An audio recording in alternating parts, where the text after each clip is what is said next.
Good morning. You're watching a remote broadcast of Business World Live. I'm Jes Delos Santos. It's 10:30 a.m. this Wednesday in Manila. We are an hour into the trading day. Let's go straight to our top story. The government is bent on pursuing major transport projects under the Build program, despite some economists flagging them for viability issues amid the COVID-19 pandemic. The Transportation Department said it will continue with key projects such as airports and railways, noting that, quote, the pandemic highlighted the amplified detrimental effect of the decades-long backlog in the country's transport infrastructure. Among the key projects that are being pursued by the agency are the Mindanao Railway Phase 1, Metro Manila Subway Phase 1, the NAIA Rehabilitation, and the new airports in Bulacan and Cavite. The DOTr was responding to a paper by economists at the Ateneo Center for Economic Research and Development, which says the crisis should prompt a rethink of the Build program. The four economists who wrote the paper said ongoing travel restrictions and distancing measures could, quote, severely impact the long-term viability of transport projects. Among the projects the paper flagged as high viability risks are the Unified Grand Central Station, the LRT2 West Extension, MRT3 Rehabilitation, the MRT4, and LRT2 East. It also cautioned against projects which it tagged as harboring white elephant risks, namely the Metro Manila Subway Phase 1, the Mindanao Railway, and the Subic-Clark Railway. Meanwhile, the Bulacan and Sangli airports are tagged as high risk as well. The paper said large amounts of subsidies may be required to keep the railway projects commercially afloat, saying such subsidies could crowd out domestic resources, which could be earmarked for pandemic-related investments.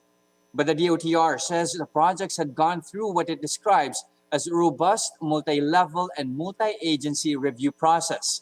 The agency argues that the pandemic would have been over by a decade before the government starts paying the principal for most of the current railway projects that are funded by Official Development Assistance or ODAs.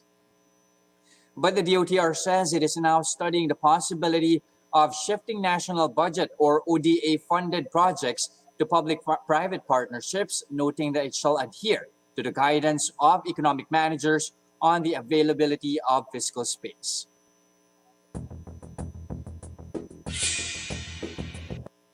Okay, time now to check in on how the local bourse is performing at this Hump Day Wednesday here, and things are looking good. Earlier in the day, I did notice, of course, local shares are starting the day in the red, but somehow we are easing our way into the positive territory here. The PSEI is now up close to 0.2% to 6,145. Recall yesterday that local shares were down close to 0.25% to 6,136. That's after, investors can't really seem to find any reason to hold on to shares. That's as the pandemic drags on and cases continue to spike. In fact, if we try to go back as to how we've been logging cases, there have been at least for the past 5 days here, cases have been spiking over 1,000 on a daily basis here. Claire Alviar of Philstocks Financials is cautioning against the possibility of Metro Manila circling back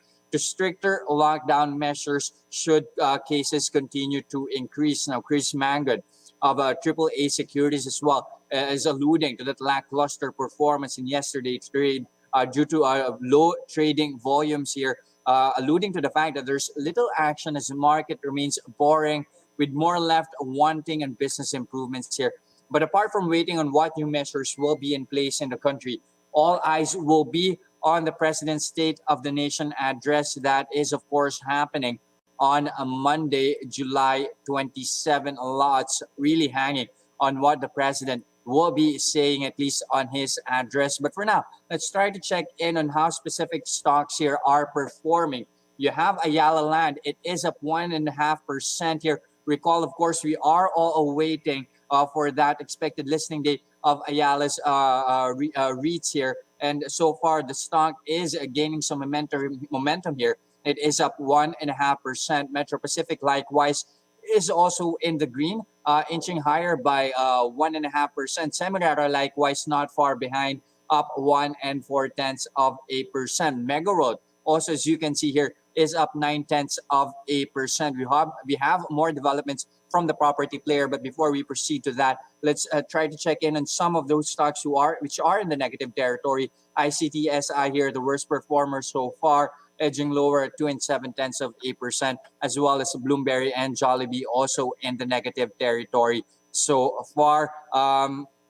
But really, one major development here with the pandemic still dragging on, no end in sight just yet. The BSP is injecting additional buffer into the financial system. This time, they are slashing reserve ratio requirement for thrift banks to 3%. That's 100 basis points here. And for rural and cooperative banks, cutting RRR by 2%. The aim, according to the central bank, is to boost lending capacity of more banks, especially in serving MSMEs as well as rural-based clients. Other than that, you have the BSP, Governor Ben Jokno, to be specific, urging banks to focus on sustainable sectors, citing better opportunities amid the health crisis. He says channeling funds to such sectors can help boost the country's response to the COVID-19 pandemic. Recall that the BSP just in May launched a sustainability finance framework which makes use of environmental and social risk management systems. He also zeroed in on boosting digital banking and financial inclusion as factors in business sustainability. He says the current crisis offers a glimpse of how long-lasting systemic risk can actually drag the sector's performance, and looking at how the financial space, at least the listed banks, are performing so far year to date. Not a really good sight here. So much so with the rest of the index here, really. But you can see here the financial space down 36.4% year to date here. Security Bank, in fact, the biggest loser among our banks here. They are down 48.72% so far in the year. But let's check in on how they are performing so far in the day. You have BNB, which is up 1.75%. BDO likewise also in the positive territory, so as well as other banks here like Union Bank and East West Bank. But moving on from the financial space, let's have a check at some of our property players here, as one property giant's activity seems to be unhampered. I'm talking about Mega World here. According to the stock here, they booked 38 billion pesos in reservation sales for various projects in the first 6 months of the year, with most clients coming from upper middle bracket during the quarantine months of April to June. Most of the sales as well coming from provincial properties here, like Cavite, Rizal, and Laguna. And over here in Metro Manila, you have properties in the likes of Taguig and Makati. They are attributing that a surge, in fact, to digital sales strategies here. But that's not the only thing happening for Mega World. They're also off to some fundraising activities here. They have tapped Citigroup and HSBC as joint global coordinators, and Credit Suisse and JP Morgan as joint book runners. That's for their offering of Regulation S dollar-denominated senior unsecured notes. According to them, this fundraising activity is meant to fund their capital expenditures and land banking and refinancing costs. Looking at how Megaworld is performing, as you can see here, represented by this upper chart right here with the white line here. Yesterday, Megaworld was up 1.9%. So far today, the stock here, as you can see, is now up 1.3%, currently priced in at 3 pesos and 22 centavos a piece. Also, I have here in this chart right here represented by the orange line Double Dragon. So what's happening with Double Dragon? This time around, they're also joining the bond fray here. They are offering $75 million fixed rate senior notes. Now, those 5-year dollar bonds have a rate of 7.25%. The plan is to list the Regulation S only bonds at the Singapore Exchange Securities together with their 16.97 billion REIT offering. The dollar notes are actually expected to bolster their cash position, which is currently at 5.3 billion pesos. Looking, however, at how the stock is performing at the moment, they are priced in at 16 pesos and 40 centavos a piece. Now, more of bond talks here this time around. Manila Water, they are joining the bandwagon as they plan to debut dollar-denominated sustainability and ASEAN bonds. Those are senior unsecured notes. It's meant for their capex and refinancing and debt program here, included in those projects in the pipeline for Manila Water or water and wastewater management facilities, as well as biodiversity conservation and infrastructure projects. Looking at how Manila Water rather is performing so far at the start of the trade year, you can see here the stock is down by close to 0.5%, priced in at 13 pesos and 22 centavos a piece.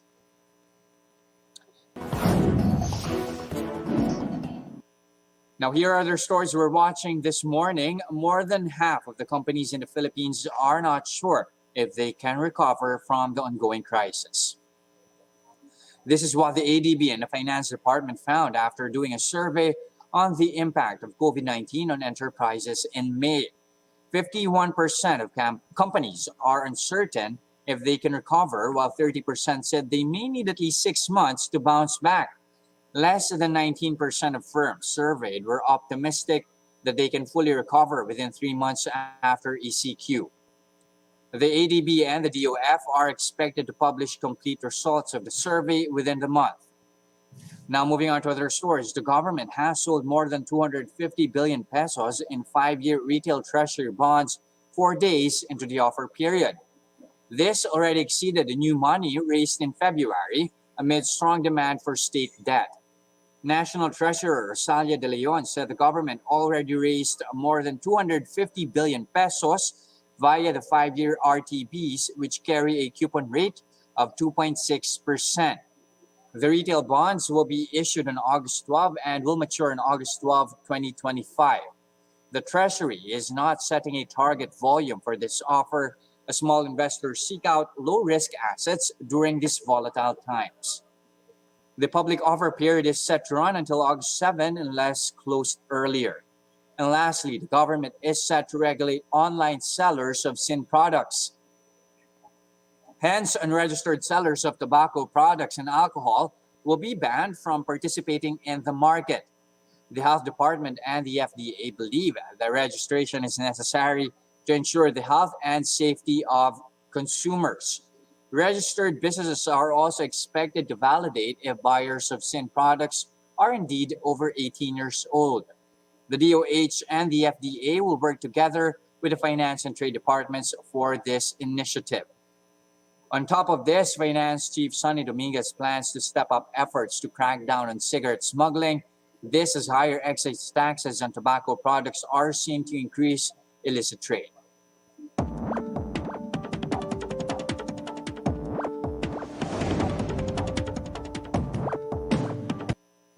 As the pandemic spins out for who knows how long, authorities have been cracking up ways to somehow beef up the COVID response war chest. That includes tax proposals left and right, to the dismay of some consumers and business owners. Now let's do a bit of a tax talk on the show together with Mon Abrea. He is a chairman and senior tax advisor of the Asian Consulting Group. Good morning, Mon. Great to have you here with us on the show.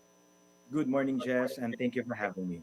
All right, let's kick things off with tax collection here. As expected, sliding 16% the first 6 months of the year here to 1.155 trillion pesos. Albeit slowly picking up in June. How much of a holdup was the economic standstill?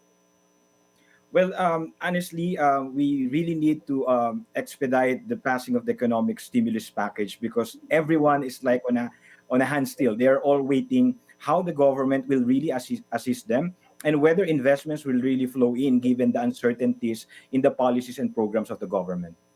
And at the same time, really, the concern really on the slower than expected revenue here, at least in terms of tax collection for the year. What do you think really caused that slow turn of events here?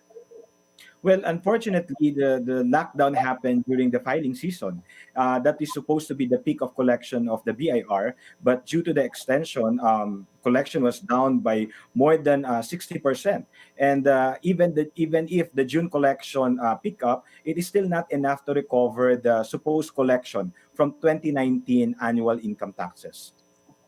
But do you see things like what you did mention, June, somehow there was a bit of an uptick there. Do you see things slowly recovering in the coming months here? Yes, especially for those Jess who availed of the installment. I think in the month of October, wherein the second installment is due, a lot of large companies who availed of it will pay 50% of the balance of their income taxes. Hopefully, everyone will really be more diligent in paying their taxes, considering that BIR step up in terms of providing us digital platforms and making it really easy for small, medium, or even large taxpayers to file and pay their taxes. But do you think that at least original 2020 targets are still achievable here? Do you expect at least tax collections to go back to their pre-COVID ways?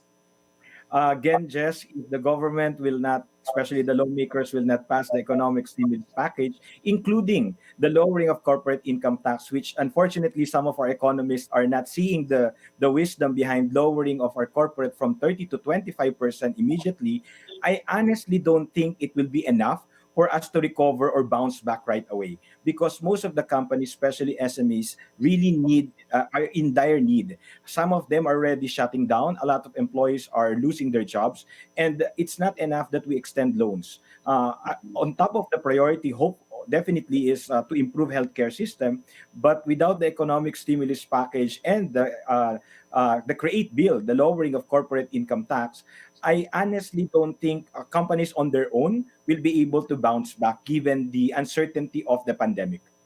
At the same time, really, like since you're harping on about Create here, formerly Satira, really, how crucial will this be? Like what you mentioned in recovery efforts, especially for corporations and foreign investments as well. At the same time, you have MSMEs that we really have to consider here. Just there's always opportunity in crisis, and a lot of our investors, especially foreign investors, are really scouting on countries which are really offering good investment packages or economic stimulus packages to companies. And if the government will take advantage of this, then a lot of foreign investors will go to the Philippines now that the economy is still picking up. It means it will be less costly for them to do their investment now. And if the Create bill will be passed into law and they will see the certainty on how these tax incentives will be granted to them, I think that will also give them more enthusiasm to do the investment immediately, again, given the uncertainties of the pandemic. But for small businesses, I don't think they will survive if the government will not assist them. At the same time, if there's maybe, if you can say this, if there's any silver lining in terms of tax collection due to the pandemic, is that it has brought to the forefront the need to make filing and payment of taxes more accessible. So, how much of a change have you seen over the past months? Wow, it's surprising. A lot of us are really apprehensive or not so into digital platforms, especially when it comes to transferring money or exposing or giving our financial information.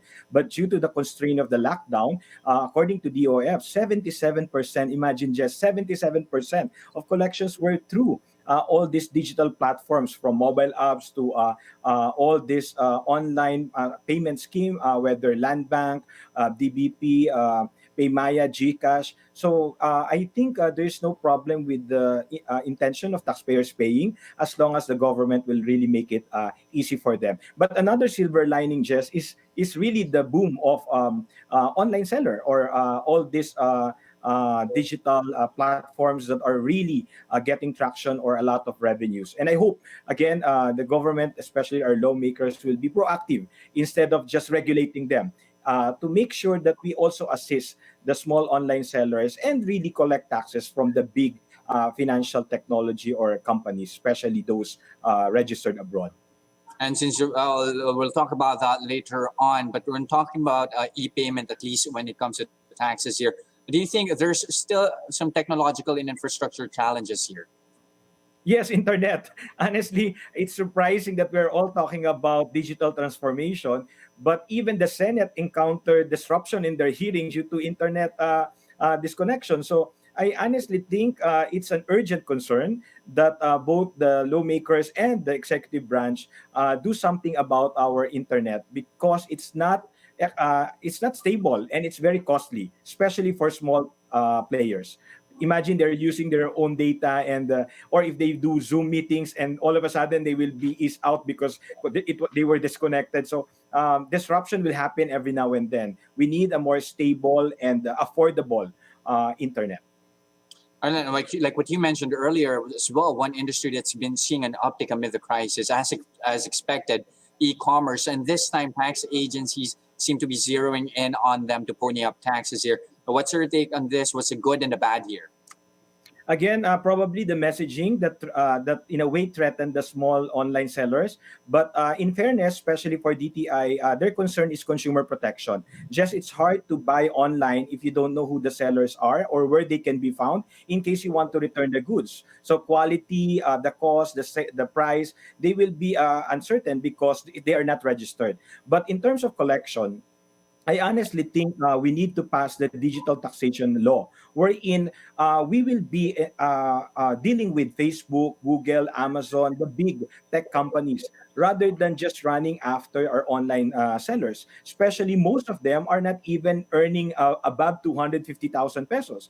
And under the trade law, it is income tax exempt if a taxpayer or a seller would not be able to earn more than 250,000 pesos. So it's just requiring them to register. And hopefully, with the ease of doing business, we can really integrate everything, that there will be just an app that everything can be done, and all government interactions or services can be done using a mobile app, because right now they are still doing all this digital transformation. Again, part of the silver lining, because they're forced. SEC has been very active in coming up with a lot of digital options for us to transact with SEC, BIR, DTI, and all these things are important if we really want to bounce back after the pandemic. So the blessing in disguise, both government and private sectors are investing, learning, and adopting digital transformation.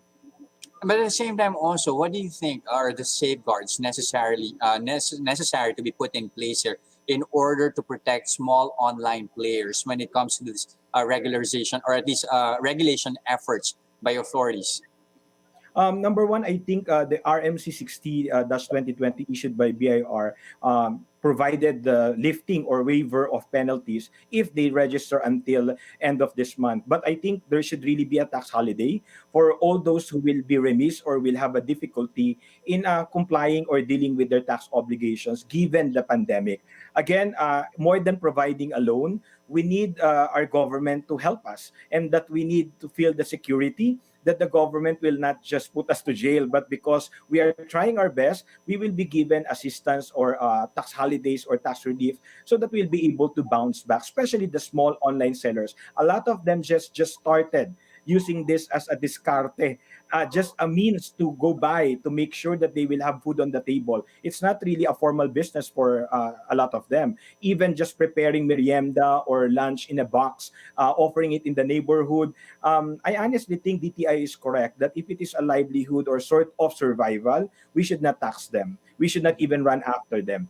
But there should be a mechanism to make sure that both sellers and buyers are protected. In fact, what I am suggesting to be included in the digital tax bill is the requirement of TIN in all online transactions. Just it's crazy that the tax identification number is useless. You only use it whenever you file your tax returns. Other than that, you can fly abroad, you can transact, buy properties, and your TIN will never be asked. So I think the TIN should really have more value now. In fact, it can even be the national ID number to make sure not that we tax the poor, to make sure we are well accounted for, even in the release of the Social Amelioration Fund. Imagine if everyone has a TIN and you can monitor who's really unemployed, who's really who became jobless, or who are really earning a lot. Then it's easy to monitor and estimate how much collection we can really have. Unlike now, it's all estimates, but honestly, these projections can only be validated once we're done with the collection.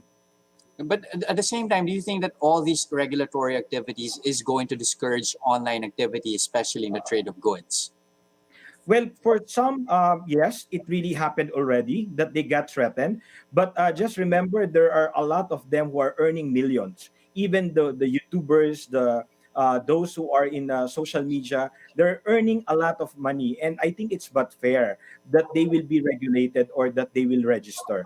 But again, for the small online sellers, there should be a protection or sort of assistance so that they will not be scared. Otherwise, instead of the government giving them not giving them money, they will now be forced to give include them in the social amelioration fund because they are not making any income. But at the same time, one tricky part about this regulation activity, you have some online transactions cutting across multiple countries. How do you play around with that?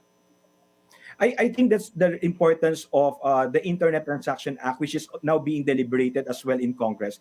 Aside from defining all these transactions, we need also to respect the international laws and make sure that there will be no disputes. Otherwise, like for instance, there was this congressman who just said we should require Google to pay here. There are laws that they are observing, and unfortunately, we do not have law that govern them. So these are things that we should be prioritized by our legislation. Otherwise, we will always be the end loser. Imagine how many of them are really making money from us, from our subscription, from YouTube, from all this online booking, and yet they don't pay a single peso to our government because there is no law that require them. They're not registered here. It's a digital platform, and there's no way of requiring them because it's us who use them. So we can opt not to use them, but we need them because it's already the trend now. Otherwise, we go through the long process of doing the manual, which is more costly. So again, Mhm. we need our government to be more proactive, to really collaborate with the private sector because a lot of them are already, a lot of our private companies are already adopting this. And I think there's nothing wrong if the government will collaborate with these corporations who have adopted very well.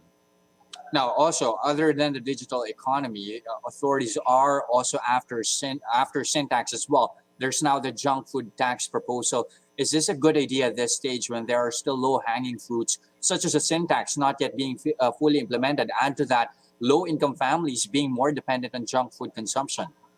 Again, just my position there is let's stop adding taxes until we become more efficient. Because adding taxes will not result to more collections if we will not be able to collect them. Why don't we ask the oversight committee of both houses to evaluate first the train law? What happened to the sweet and beverage tax? How much of the projected collection was actually collected? Of the sin taxes, of all the new taxes, including the cosmetic tax, did we really collect from that cosmetic tax, or it was just a line in the law but will never be implemented? So again, I don't think this is the time to add taxes. We need to be more efficient, make it simple and fair, so that whether you are small or big, you will not feel the pain or you will not be burdened if you need to pay taxes. But if you keep adding taxes like for the junk foods, obviously the health buffs are the rich ones. I don't think the poor can be a health buff. They only consume what they can afford. And if junk food is part of it and you add taxes on junk food, that's the same thing when you add taxes on soft drinks. Some of Mhm. them don't have merienda except soft drinks, but we add taxes on soft drinks. So what happened to them? So are you honestly telling me they become healthy because of that new tax? So I don't think that's the right solution. Again, we need to be more efficient. We have too many taxes already, Jess. Adding more taxes will burden BIR, considering that they are already having difficulty in collecting all these taxes. And if there's something to be prioritized, digital tax, not junk food tax, not another type of tax. Mhm. Now, while they are springing up with a lot of ideas when it comes to tax collection efforts here, there's one area they seem to be seeing some. We're seeing some easing here. The BIR loosening up on some tax requirements for pogos to allow them to resume operations in a COVID world. That comes after some pogos already expressed interest to actually leave. Now, how do you balance revenue raising efforts with the easing of rules when it comes to pogos? Well, honestly, I hope they will also do the same thing with other taxpayers or including the online sellers. Because if you will read the RMC 64 or the regulation, it actually it hopes to still collect all taxes.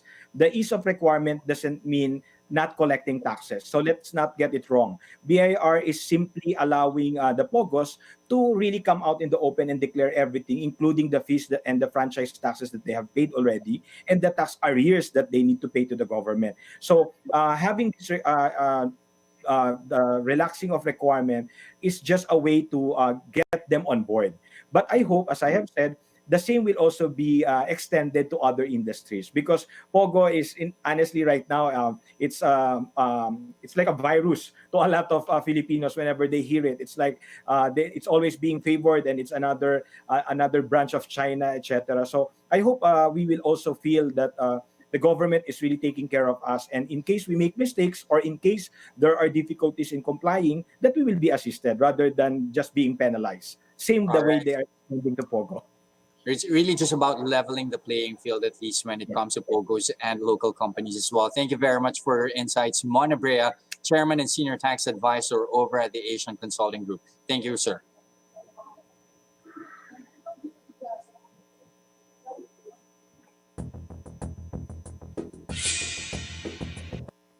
All right, very quickly now, let me just break in some figures here for you guys. Budget surplus for the month of June coming in at 1.8 billion pesos, with revenues increasing 50% year on year at 351 billion pesos. Expenditures likewise higher by 26.65% to 349.2 billion pesos over a 6-month figure. Budget deficit now stands at 560.4 billion pesos. Because of that, you have the peso now showing some signs of strength here. The peso is at 49 spot 325 to the greenback. Other than that, foreign direct investments also posting net inflows of $311 million in April, down 68% from a year ago amid weak global and domestic demand prospects. That is according to the BSP. Again, the peso showing some signs of strength here, 49 spot 325 to the greenback.